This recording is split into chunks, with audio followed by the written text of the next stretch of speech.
Learn with Axel ஒரு program இருக்கு. So அந்த Learn with Axel ப்ரோக்ராம் எப்படி ஒர்க் ஆகுது அப்படின்னா 6th ஸ்டாண்டர்ட்ல இருந்து 12th ஸ்டாண்டர்ட் வரைக்கும் படிக்கக்கூடிய எல்லா பசங்களுக்கும் பிசிக்ஸ்ல ஏதாவது கொஸ்டின் டவுட்டா இருந்தாலும் சரி, ஏதாவது கான்செப்ட் டவுட் இருந்தாலும் சரி, இல்ல ஒரு நியூமெரிக்கல் எப்படி சால்வ் பண்ணணும்னு தெரியலனா கூட நீங்க என்ன செய்யலாம் அப்படின்னா எங்களோட எல்லா வீடியோக்கு கீழேயும் ஒரு லிங்க் நாங்க தந்திருப்போம். ஓகே, அந்த ஃபார்மோட லிங்க் அதை கிளிக் பண்ணீங்கன்னா ஆட்டோமேட்டிக்கா அது ஃபார்ம் ஓப்பன். அந்த ஃபார்ம்ல வந்து உங்களோட நேம், ஸ்கூல், அதுக்கப்புறம் உங்களுக்கு என்ன டவுட்டோ நீங்க அதுல அப்லோட் பண்ணீங்க அப்படின்னா நாங்க அதை வீடியோ கண்டென்ட்டா மாற்றி யூடியூப்ல நாங்க அதை உங்களுக்காக அப்லோட் பண்ணி தருவோம். ஸோ தட் உங்க டவுட் உங்களுக்கு மட்டும் இல்ல, உங்களை மாதிரி இருக்கக்கூடிய எல்லா ஸ்டூடெண்ட்ஸுமே அந்த டவுட் வந்து ஈஸியா கிளாரிஃபை ஆகும். ஸோ உங்க மூலமா எல்லா ஸ்டூடெண்ட்ஸும் படிச்ச மாதிரி ஒரு சாட்டிஸ்ஃபேக்ஷன் இது கிடைக்கும். எங்களுக்கும் பசங்களோட டவுட்டை கரெக்டா நாங்க வந்து சார்ட் அவுட் பண்ணக்கூடிய கம்ஃபர்டபுள் எங்களுக்கு இது கிடைக்கும். ஸோ நாங்களா ஒரு கான்செப்ட் நாங்க எடுத்து டீச் பண்றதை விட உங்களுக்கு ஏதாவது டவுட் நீங்க சொல்றீங்களோ அதையும் நாங்க சால்வ் பண்ணி தரது தான் இந்த learn with Axel program. So நீங்க வீட்டில் இருந்த மாதிரியே கூட உங்களுக்கு எப்பப்பெல்லாம் நீங்க படிக்கிற ஒரு கான்செப்ட் புரியலையா, உடனே அதை ஜஸ்ட் போட்டோ எடுத்து நீங்க அப்லோட் பண்ணீங்க அப்படின்னா நாங்கள் அதை முடிஞ்ச வரைக்கும் எவ்வளவு ஷார்ட்டா கிறிஸ்பியா அந்த கண்டென்ட்டை உங்களுக்கு டெலிவரி பண்ண முடியுமோ நாங்க எங்க சைட்ல அதை டெலிவரி பண்றோம். ஆக்சலோட மெயின் மோட்டோவே எல்லாருக்கும் குவாலிட்டி எஜுகேஷன் இது கிடைக்கணுங்கிறதான். ஸோ எங்களுக்கு உங்களோட சப்போர்ட் இருந்தா நாங்க இன்னும் இதை நாங்க பெட்டராக நாங்க பண்ணுவோம். ஸோ உங்களுக்கு எந்த டவுட் இருந்தாலும் சரி, please feel free to upload at any time. We will give our level best from Axel Academy. Thank you. Hi, hello all. நம்ம இன்னைக்கு 12th ஸ்டாண்டர்டோட ஃபர்ஸ்ட் சாப்டர் பார்த்துட்டு இருக்கோம். ஸோ நம்ம ப்ரீவியஸ் இது வீடியோவில் ஒர்க் ஃபங்க்ஷன்னா என்னன்னு பார்த்தோம். ஸோ ஒர்க் ஃபங்க்ஷனா என்ன அப்படின்னா ஒரு பாடியில் எவ்வளோ ஒர்க் பண்ணால் அதுலேருந்து எலக்ட்ரானை நம்ம வெளியே எடுக்கலாம், அதான் நம்ம வந்து இம்பார்ட்டண்ட்டாக பார்த்தது. ஸோ இப்போ நம்ம அந்த ஒர்க் ஃபங்க்ஷனோட அடுத்த state electrostatic induction. So electrostatic induction அப்படின்னா என்ன அப்படின்னா ஒரு பாடியில சார்ஜ் வந்து செப்பரேட் பண்ண போறோம் அதை தொடாமே. அது எப்படி சார் நம்ம வந்து தொடாம இதை நம்ம வந்து சாத்தியமா? Is possible. அதுக்கு முன்னாடி ஒரு சின்ன பேசிக் திங்க மட்டும் நம்ம தெரிஞ்சுக்குவோம். பாசிட்டிவ் சார்ஜா இருந்தா அது நெகட்டிவா அட்ராக்ட் பண்ணும், பாசிட்டிவா ரிப்பல் பண்ணிடும். இது நெகட்டிவ் சார்ஜா இருந்தா அது பாசிட்டிவா அட்ராக்ட் பண்ணும், நெகட்டிவ் ரிப்பல். ஸோ நம்ம இந்த பேஸ் வச்சுதான் நம்ம இப்போ பார்க்க போறோம் எலக்ட்ரோஸ்டாட்டிக் இண்டக்ஷன். ஸோ ஃபர்ஸ்ட் என்ன எடுத்துன்னா கண்டக்டிங் ராட் எடுத்துக்கிறேன். இந்த கண்டக்டிங் ராட்ல பாத்தீங்க அப்படின்னா பிளஸ் மைனஸ் எல்லாமே இனிஷியலா கலந்துதான் இருக்கும். நான் அதை என்ன செய்யறேன்னா அதுக்கு பக்கத்துல ஒரு கிளாஸ் ராடை இது கொண்டு வரேன், பாசிட்டிவ் சார்ஜ் கிளாஸ் ராட். எப்படி நம்ம அதை அச்சீவ் பண்ணலாம்? போன வீடியோ நம்ம பார்த்தோம். ஒரு சில்க் கிளாத்தையும் கிளாஸ் ராடையும் நம்ம இது ரப் பண்றோம் அப்படின்னா கிளாஸ் ராட் ஆட்டோமேட்டிக்கா பாசிட்டிவ் சார்ஜ், சில்க் கிளாத் ஆட்டோமேட்டிக்கா நெகட்டிவ் கெயின் ஆகுது. ஸோ அப்படி நான் சார்ஜ் பண்ண ஒரு கிளாஸ் ராடை இந்த கண்டக்டர் பக்கத்துல கொண்டு வந்து வைக்கிறேன். இந்த கண்டக்டர் வந்து ஒரு இன்சுலேட்டிங் ஸ்டாண்டுக்கு மேல இருக்கு. ஓகேவா? சோ பாசிட்டிவ் சார்ஜ் நான் வச்சா ஆட்டோமேட்டிக்கா என்ன ஆகும்? நெகட்டிவ் சார்ஜ் எல்லாம் ஒரு எண்டுக்கு வந்துடும்.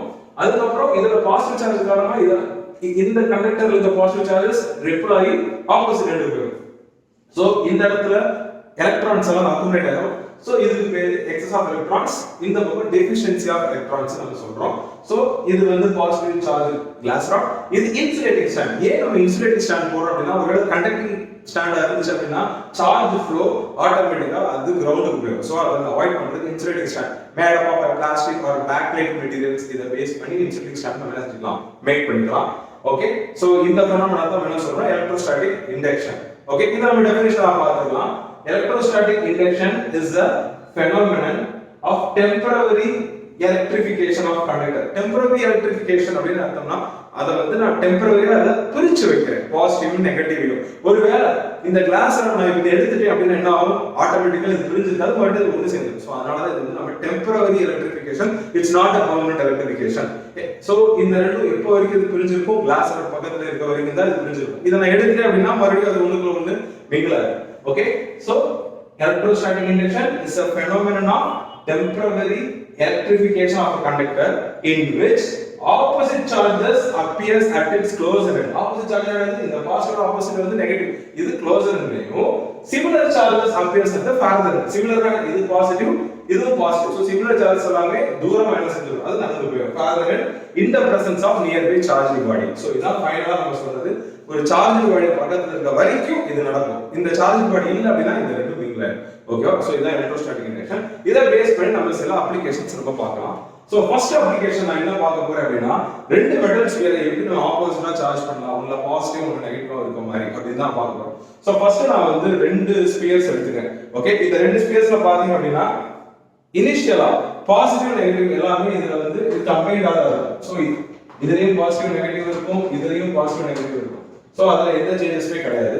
இப்போ என்ன செய்றேன், அப்படி பாசிட்டிவ் நெகட்டிவ் ஃபில் ஆயிருக்க இந்த ஸ்பியர்ஸ்க்கு பக்கத்துல ஒரு கிளாஸ் ராட் வைக்கிறேன். சில்க் கிளாத்ல தேய்ச்ச கிளாஸ் ராட் ஆட்டோமேட்டிக்கா அது பாசிட்டிவா இருக்கும். சோ பாசிட்டிவ் இருக்கனால என்ன ஆகும்னா இந்த ரெண்டு ஸ்பியர்ல இருக்க மொத்த நெகட்டிவ் சார்ஜஸும் இந்த பக்கம் வந்துரும். இந்த ரெண்டு ஸ்பியர்ல இருக்க மொத்த பாசிட்டிவ் சார்ஜஸும் ஃபார்வர்ட் இருக்கும். என்ன நடக்குது, டெம்பரரி எலக்ட்ரிஃபிகேஷன் இது நடக்குது. சோ இப்படி நடக்கிறப்ப என்ன செய்றேன், ஆட்டோமேட்டிக்கா இந்த ரெண்டையும் இது பிரிச்சுறேன். சோ பிரிச்சா எனக்கு ஒரு ஸ்பியர்ல போறவே நெகட்டிவ் சார்ஜ் ஆகும், இன்னொரு ஸ்பியர்ல போறவே ஆட்டோமேட்டிக்கா பாசிட்டிவ் சார்ஜ் ஆகும் கிடைக்குது. சோ இதுக்கு பேர் தான் two metal spheres get opposite charge by induction. எப்படி இண்டக்ஷன் மூலமா ரெண்டு ஆப்போசிட் சார்ஜஸ் நாம இது உருவாக்கலாம். இப்போ அடுத்த क्वेश्चन. ஓகே சார், என்கிட்ட ரெண்டு ஸ்பியர் இல்ல, ஒரு ஸ்பியர் தான் இருக்கு. அதுக்கு ஏதாவது உங்ககிட்ட மெத்தட் இருக்கா அப்படினா எஸ், இது வந்து லாஸ்ட் மெத்தட். என்கிட்ட வந்து ஒரே ஒரு ஸ்பியர் தான் இருக்கு. பாசிட்டிவ் நெகட்டிவ் இனிஷியலா இது கம்ப்ளீட்டா இருக்கு. சோ நான் என்ன செய்றேன்னா இதுக்கு பக்கத்துல வந்து இது எபோனைட் ராட் இது கொண்டு வரேன். So what is the ebonite rod? It is a negatively charged rod. Fur கிளாத்ல வந்து இந்த எபோனைட் ராட் தேய்ச்ச அப்படினா it will get a negative charge. So ebonite rod பக்கத்துல வச்ச அப்படினா ஆட்டோமேட்டிக்கா அந்த மைனஸ் சார்ஜஸ் எல்லா பிளஸ்ஸையும் என்ன செஞ்சிரும், அதோட இது க்ளோசர் எண்ட் பக்கம் அட்ராக்ட் பண்ணிக்கும், சிமிலர் சார்ஜஸ் ஃபார்தர் எண்டுக்கு அனுப்பிச்சிடும். இப்போ நான் என்ன செய்ய போறேன்னா அந்த ஃபார்தர் எண்ட் போன சார்ஜர் இது எர்த்திங் பண்றேன். Earthing is something with the grounding which is a least resistance path. Least resistance path na இது சார்ஜஸ் அது வழியா ரொம்ப கம்ஃபர்ட்டபிளா போகும். சோ least resistance path நான் மேக் பண்றேன் அப்படினா ஆட்டோமேட்டிக்கா இந்த நெகட்டிவ் சார்ஜஸ் எல்லாம் போயிடும். சோ எனக்கு ஒரே ஒரு பாசிட்டிவ் சார்ஜ் மட்டும் இருக்கக்கூடிய ஒரு ஸ்பியர் இது கிடைச்சிடும். சோ இது பேர் தான் charging by induction when it comes to single sphere.